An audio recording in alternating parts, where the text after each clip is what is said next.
Today's confession is utterly reprehensible and comes from Bob, not my real name. Thank you, Bob, not my real name. Father Simon and team, the shameful incident for which I must shoulder full responsibility occurred some 30 years ago.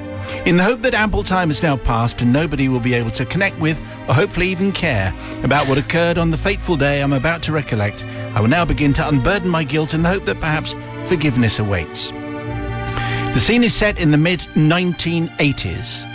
Being one of the first to establish myself as an engineer in the private sector, newly private sector, competition was light and early successes were surprisingly rapid. Within a year, I had 4 employees and enough work to keep us very busy indeed. Today I'm about to describe involved an installation of a 7-extension telephone system in a newly refurbished premises in a pleasant suburb of London, known best for a hill and a school for up-and-coming toffs. A family business that had served the community for many years, it had recently been taken over by the owner's daughter upon his retirement. She'd done a very fine job and the place felt most welcoming and comforting, which was idyllic considering her line of business, because we were working for the local funeral directors. Yes, that's where we are. Okay. The owner's brief was simple and straightforward. I want a nice, neat job and I don't want to see any cables. Fortunately, the building layout and design allowed us to do as she asked with little difficulty, and we were on target to be completed by 5 p.m. when they closed for the day. There was only one extension that looked as if it could cause problems, as we couldn't fathom a route that would keep the cables hidden as she wished. Eventually we realized that there was a room that we had initially missed through which the cable could run unseen. The room consisted of shelving either side, which held stationary items, and a workbench at the far end, which traversed the room and was supported by batons on the side walls. Our cable was to run under the bench, but access was somewhat cramped. One of the lads then came up with an idea. He had noticed the bench was only secured by 2 screws, and there was sufficient baton to slide it forward and allow enough space to climb over and work unhindered. I told him to go ahead. Anyway, he pulled the bench forward. With the technique of a budding gymnast, he launched himself up and swung his legs round and dropped himself over the back and was already busy pulling the cable through. Sadly, as the legs swung round, he managed to connect with a pile of small cardboard boxes stacked on the end of the bench, which then fell to the floor in front of me. The boxes reminded me of the sort used years ago to send out slices of wedding cake in the post. You know the kind. Interestingly, when stacked, they were each separated by a piece of gummed paper. Yeah. As the boxes fell to the floor, these pieces of paper slowly fluttered to the floor also. Cursing him for his carelessness, I proceeded to pick up all the boxes and gather up the pieces of paper. It was then I realized the gravity of my situation. Each purposely printed label had already been neatly handwritten with the name of a deceased under a caption that read, "This box contains..." I'm certain I need not add the words that followed. Yeah. At this point, I had to make some quick decisions. I thought the decent thing to do would be to own up and face whatever music would follow. Okay. I then thought that actually the horse had already bolted, and even the funeral directors won't be able to know which label belongs to which box. Clearly, it was a case where honesty was not likely to be the best policy. So I callously stacked the boxes back where they'd been, placing a random label between each of them. Nobody need ever know, I thought. Everyone will believe they have the correct last remains and will take comfort accordingly. As near as makes no difference, it was akin to a victimless crime. Okay. Also, we thought, until about 10 to 5, a very nice lady entered the reception. The funeral director knew who she was, since they obviously had not been, they'd been making arrangements for her recently deceased husband's funeral. It appeared that her husband had been an ardent sailing enthusiast and had kept a yacht on the River Hamble. The family planned to take the yacht out onto the Solent, an area that had provided so much pleasure to her husband over the years, and once underway and were well clear of other vessels, open a bottle of his favourite wine and then toast his ashes before committing them to the deep. The funeral director then went to the stationery cupboard, checked through the labels and removed the appropriate box from the pile. She handed the box to the lady, who gave it an affectionate little pat and popped it into her handbag, offered her thanks and left without further ado. Okay. For over 30 years, I've been asking myself, was this really the victimless crime we had portrayed it to be? Is this sorry episode worthy of absolution? Am I perhaps responsible for 8 lost souls being unable to pass happily to the other side, knowing their last mortal remains to be in a totally inappropriate place, not of their choosing? I don't think it quite works like that. Unless you are... Although, who knows? Who knows? Unless you are overflowing today with an abundance of mercy and compassion, I fear forgiveness will not be forthcoming, and I must live with the burden of this guilt until my dying day. I throw myself on your mercy anyway, and I just wait to see what's going to happen.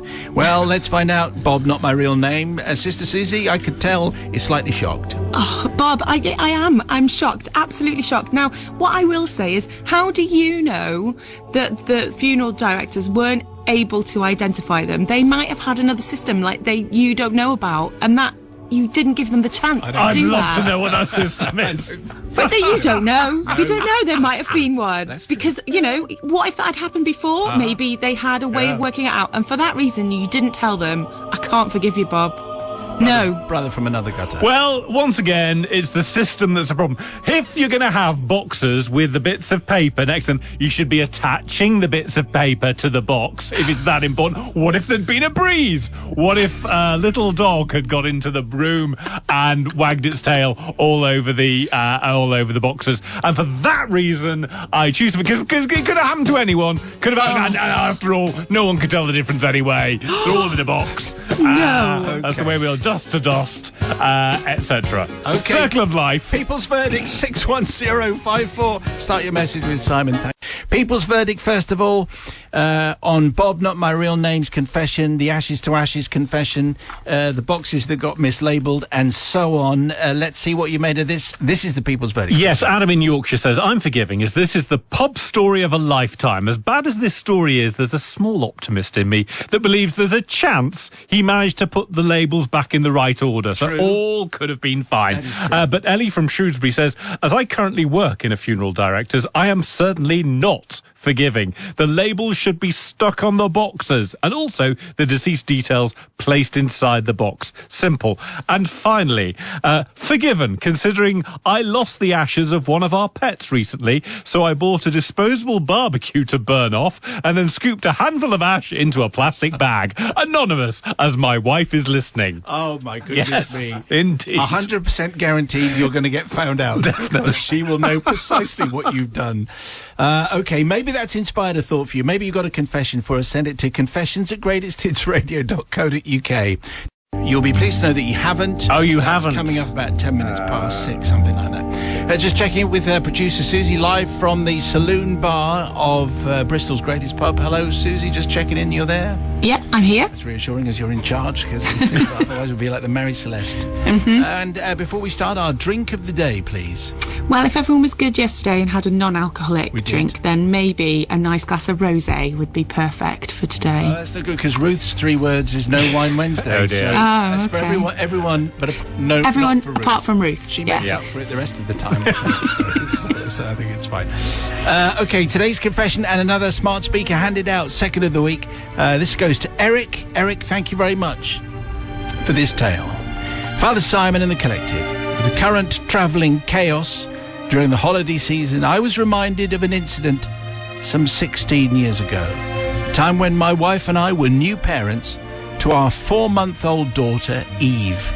Experienced in travel as a couple, but naive to travelling with someone in tow. Not only do I wish to unburden myself of a past sin, but also I would like the confession to help educate others who find themselves in a similar position. So there's a moral to this story. like this.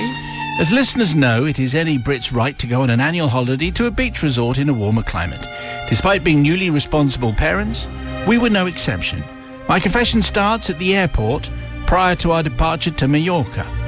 We arrived at the airport tired from the toll of being adults with the responsibility and an early flight time. Babies can be unpredictable souls, soiling themselves at inopportune moments. So true. Or crying uncontrollably without due cause. I mean... Yeah. Yeah. Same is true of the later years. However, Says Eric, when it came to feeds, our pride and joy was like clockwork. So we knew about an hour into the flight, Eve would need her bottle. We opted to prepare the feed before going through security so that we didn't have to explain the presence of an off-white powder in our hand luggage. Yeah. That's a serious thing because you do have to be thoughtful of these things. Yeah. Once prepped, we passed through security, having sampled the milk at their request. Bottle resealed, so this is quite a long time ago, so obviously still taking a lot of precautions. Bottle resealed, we waited in the airport lounge for our flight to be called. No pre-7 a.m. pints of beer for us, new parents. No. Not that... Is there any attraction to that anyway? Instead, we elected for overpriced coffee and a predictably disappointing airport breakfast. How right you are, Eric. We boarded our plane without incident and sat in front of an older couple who gave the impression that they thought children should neither be seen nor heard, certainly not on a plane. Oh, no. As predicted, Eve duly woke for her feed as we were at cruising altitude. This, though, was when things went terribly wrong. My wife was in charge, adopting our daughter into a feeding position. Positioning our daughter, maybe, into a feeding position. She retrieved the pre-prepared bottle and took off the protective cap covering the teat. It was at this point that physics took over. As the cabin pressure was lower than the air pressure at the airport, a jet of formula milk shot out of the bottle with incredible force. The bottle, slightly angled up and behind, meant that a flood of milk made its way over my wife's head and the back of her seat. The arcing jet landed squarely on the woman sitting behind, and it just didn't stop. Unusually, my wife entered panic mode. She looked at me, eyes dilated and breathing heavily. This may explain why she made absolutely no attempt to stem the flow or change the angle of trajectory. The milk kept gushing towards the passenger behind her. Maybe I should have intervened quicker, but both lethargy and the hilarity of the situation meant my reaction was slow. Eventually, we fumbled the cap back into position, stemming the torrent. Humble apologies, cloths and wet wipes being offered to the milk-covered lady behind. She didn't seem to see the funny side. She was, after all, wearing a very glamorous white cotton shirt, which was now less glamorous and less white. Our daughter also showed some displeasure after seeing her breakfast disappear over my wife's shoulder. My wife, therefore, tried a second attempt with exactly the same outcome. Right. And more milk was ejected towards the woman behind, this time on the other side of her. Oh, lovely. Fortunately, I was a little bit quicker, and further disaster and calamity was averted. Only later did we realise that we should have unscrewed the teat slightly whilst airborne before removing the cap. This would have equalised the pressure in the bottle and prevented such an incident. This is an education. Hashtag. Amazing. It is. Yes. Nice one, Gladstone. On exiting the plane at our destination, we were given a sour look from the passenger with the sour aroma. So it is forgiveness I asked for, not only from the lady we covered in baby formula, at least it wasn't breast milk, but also from her husband, a man who have had to sit next to her on the transfer bus as she slowly turned to cheese.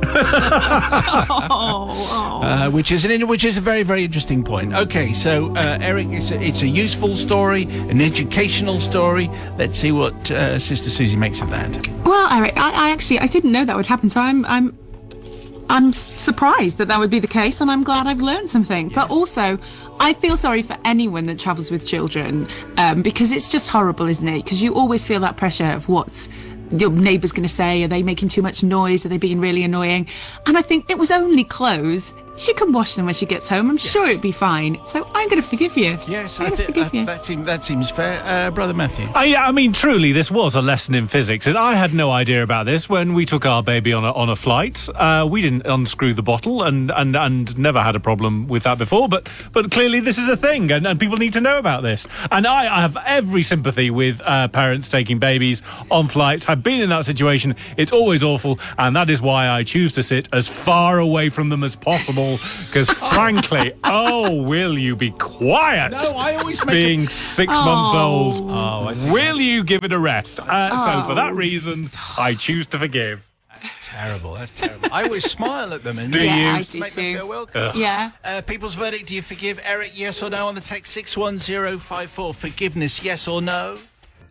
Just before the news, a classic confession which came from Eric, and a tale of travelling on a plane with young baby Eve and his wife, and then physics took over when it came to feeding time, and because the cabin pressure was lower than the air pressure at the airport, a jet of formula milk shot out of the bottle and arced onto the woman sitting behind, who was in a bit of a huff. Anyway, and that happened twice.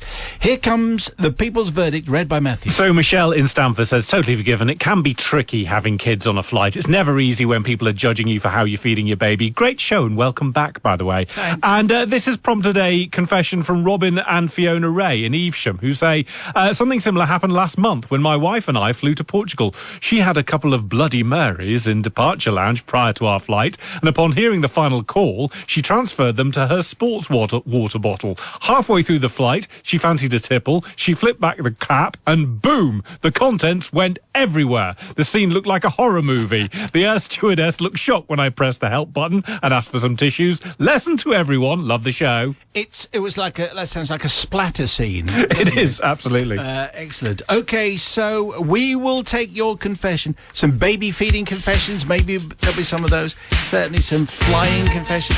Send them to confessions@greatesthitsradio.co.uk. If you use it, you get a smart speaker. That's the way that goes. If you have a confession, we would like to have it from you, please. And if we like it, and if we broadcast it, then we swap it for a smart speaker. That's the way it goes. Which seems a very nice thing to do, and Babs sends in today's tale. Good afternoon to you, Babs. Simon and the Merciful Collective.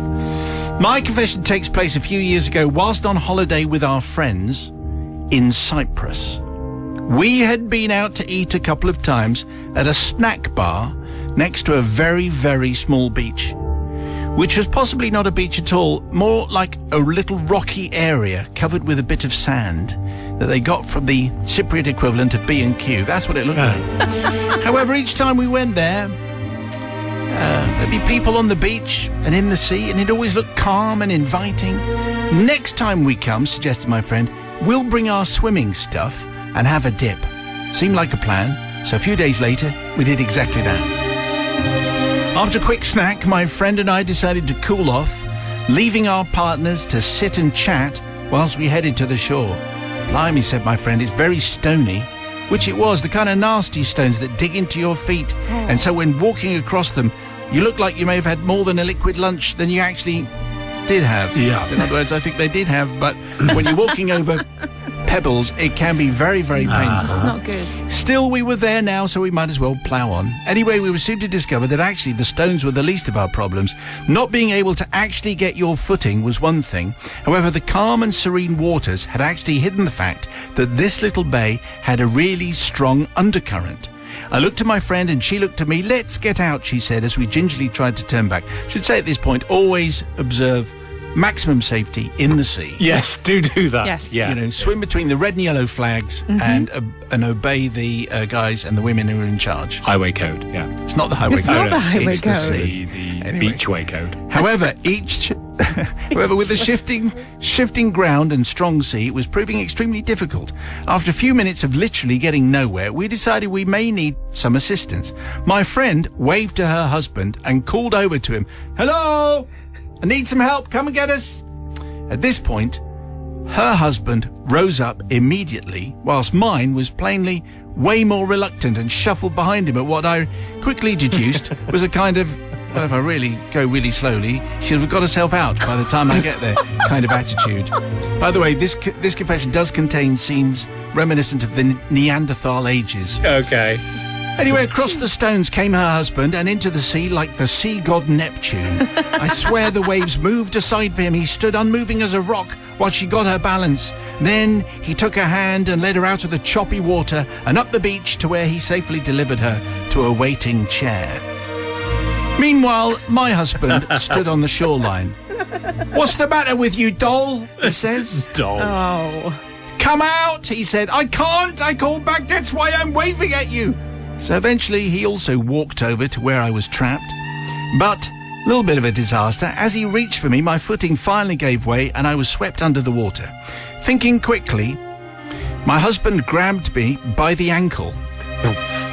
No, stop! I managed to gurgle as I was dragged up towards the shore, still by my ankle, all the way through the sea and going under every wave. Head up, head down, dunked and bumped along every nasty little stone until I was then dumped back on the stony shore and told, there you go. There you go. This guy sounds like a complete cad. He then turned to the watching holidaymakers, posed, flexed his muscles, bowed, and was rewarded with laughter and spontaneous clapping. I, meanwhile, was on my hands and knees, left to stand up with my bikini bottoms now stretched to my knees and having to shake a small avalanche of pebbles from my pants. Oh, my lovely. I do not ask forgiveness for my husband, who's clearly more Captain Caveman than Poseidon, and, says Babs, an idiot to boot. Okay. We had to deduce that. Yeah. I asked forgiveness for the man who was sitting with his wife as I emerged looking like a half-drowned and bedraggled Yorkshire Terrier. While the whole beach laughed at the state of me and my husband's mock heroics, he had plainly been told by his wife, do not laugh at that poor woman when she gets out to sea. I caught his eye. His cheeks were bulging with the effort of not exploding into hysterics. His eyes were watering. His face was scarlet. I bet that looked pretty funny to you, I said as I evacuated a few more pebbles from my pants. And with that, and the descent of the pebbles, his fate was sealed. He literally exploded into gales of mirth, unfortunately earning what can only be described as a death stare and a slap from his wife. I feel I need to apologise to him and seek forgiveness. My friend still rocks with mirth when they talk about it, and I hope this poor gentleman was not reprimanded for my ridiculous husband's attempt at a poor man's Baywatch. I will accept your judgment, but often think about this poor man trying so desperately not to laugh, and I do hope that he did not get into too much trouble for what was essentially not his fault. I married the Neanderthal, and that hopefully is punishment enough. Well, I mean, I'm not sure about that, because there are certain scenes in that I find slightly distressing. Yeah. Particularly, first of all, the first husband, why didn't he come back? He could have gone back a second time. He's got two hands. Also, mainly, Neanderthal husband, by the ankle. What is going on? What is going on there, Sister Susie? Exactly my thoughts. By the ankle? By the ankle? Oh, well, I forgive you, Babs, because I don't think you did anything wrong. I don't forgive your husband, and I hope you haven't either, because that was shocking. By the ankle? Yes, and pebbles in your pants is not a nice It's thing never for a anyone good thing. you're quite right. to go through. Brother from another country. I mean, far be it from me to defend the Neanderthal husband here, but I don't know what it says in the lifeguard handbook, whatever. But maybe it says Not by the ankle. Grab a part of the body that's flailing around nearest to you in the surf, and so for that reason, that's how he gets the person out of the water, out of the surf, and onto the turf, and therefore that's why I forgive. Oh. Really? That made no up. sense. That was at all. spectacularly unconvincing. Awful. I don't think so. Anyway, All-time low. he sounds like a cad and a bounder. But it is the people's verdict that we wait for. Do you forgive Babs? I mean, really, she did nothing wrong. Anyway, 61054. You can pass judgment. First word is Simon. Or email simon@greatesthitsradio.co.uk. Thank you. Thursday, however, tonight's confession. Rockaway Beach. Came from Babs and her Neanderthal now husband, who saved her from the beach, but also, it just occurs to me, Babs actually, I think, quite likes her friend's husband. Oh, yeah, now that could be a thing. Yeah. Because she said, then he walked into the sea like the sea god Neptune. I swear the Yeah. waves moved aside from... Anyway, don't want to cause trouble. No. But anyway, there were pebbles in her pants. What do we get for our little people's verdict? So here? Alex in Cambridgeshire says, forgiven, her husband's an idiot. How shall I rescue someone struggling in the water? I know, drag them face down across the ocean floor. And then he showed off to the beachgoers instead of checking how she was. Disgraceful. Dan from Leeds, though, says, I completely forgive the husband. Yes, he grabbed her by the ankle, but maybe that was the only body part able to grab. What if he hadn't grabbed her? She may not be here today to tell the tale. So in my eyes, he's a hero. And finally, Mike says, definitely forgiven. Why on earth was she dragged by the ankle? From my time as a lifeguard, that's definitely not written in any codes. Sorry, Matt. There you go. That's precisely the answer. Yeah. A lifeguard has spoken. Correct. When going into the sea, always swim responsibly. Yes. Go where the lifeguards tell you to. Uh-huh. Swim between the red and yellow flags. And Don't grab them by the ankle. And never grab anyone by the ankle. Absolutely right. If you have a confession, we would love to have it, please. Send it to confessions@greatesthitsradio.co.uk.